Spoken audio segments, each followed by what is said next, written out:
আসসালামু আলাইকুম ওয়া রাহমাতুল্লাহি ওয়া বারাকাতুহু। সম্মানিত দর্শক বন্ধুরা, আজকের আলোচ্য বিষয় কুরবানির পশু আমরা কিভাবে জবাই করব। এক নাম্বার, পশুর প্রতি দয়া করা ও অনুগ্রহ প্রদর্শন করা। আর তা এভাবে হবে যে এমন ব্যবস্থা নিয়ে জবাই করা যাতে পশুর অধিক কষ্ট না হয় এবং সহজেই প্রাণ ত্যাগ করতে পারে।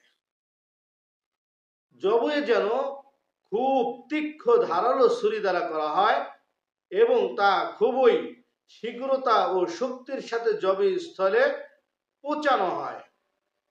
মূলত পশুর বিনা কষ্টে খুবই শীঘ্রতার সাথে তার প্রাণ বের করার উদ্দেশ্যে নবী করিম সাল্লাল্লাহু আলাইহি ওয়াসাল্লামের ছিলেন। তো 2 নাম্বার বিষয় হলো, কুরবানির পশু যদি উট হয় অথবা এমন কোনো পশু হয় যাকে আয়ত্ত করা সম্ভব নয়, তাহলে তাকে বাম পা বাঁধা অবস্থায় দাঁড় করিয়ে নহর করা হবে। 3 নাম্বার বিষয় হলো, জবাইকালে পশুকে ক্যাবলামুখী করে শয়ন করতে হবে। 4 নাম্বার, জবাই করার সময় বিসমিল্লাহ বলতে হবে, কারণ এটা বলা ওয়াজিব। আল্লাহর রাসূল বলেন, ওয়ালা তাকুলু মিম্মা লাম ইউযকার ইসমাল্লাহি আলাইহি, ওই পশুর গোশত তোমরা খাও না যেই পশু জবাই করার সময় বিসমিল্লাহ বলা হয়নি। কোরআনে আয়াতের মধ্যে আল্লাহ তাআলা বলেন, ফাকুলু মিম্মা যুকিরা ইসমাল্লাহি আলাইহি, যার উপরে আল্লাহর নাম উচ্চারণ করা হয়েছে তা থেকে তোমরা আহার করো। তাহলে এই 2 আয়াত এবং হাদিসের দ্বারা বোঝা গেল বিসমিল্লাহ বলে জবাই করতে হবে। তবে কুরবানির পশু বিসমিল্লাহর সাথে আল্লাহু আকবার বলা এটা মুস্তাহাব। এই জন্য অবশ্যই আমরা বিসমিল্লাহি আল্লাহু আকবার বলে আমরা পশুকে জবাই করব। তো জবাই করার সময় বিসমিল্লাহ আল্লাহু আকবার পাঠের পর আল্লাহুম্মা হাযা মিনকা ওয়ালাকা, হে আল্লাহ এটা তোমার তরফ থেকে তোমার ওই জন্য বলা যেতে পারে। যার পক্ষ থেকে কুরবানি করা হচ্ছে তার নাম উল্লেখ করে দোয়া করা জায়েজ আছে। এভাবে বলা, হে আল্লাহ তুমি অমুকের পক্ষ থেকে কবুল করে নাও।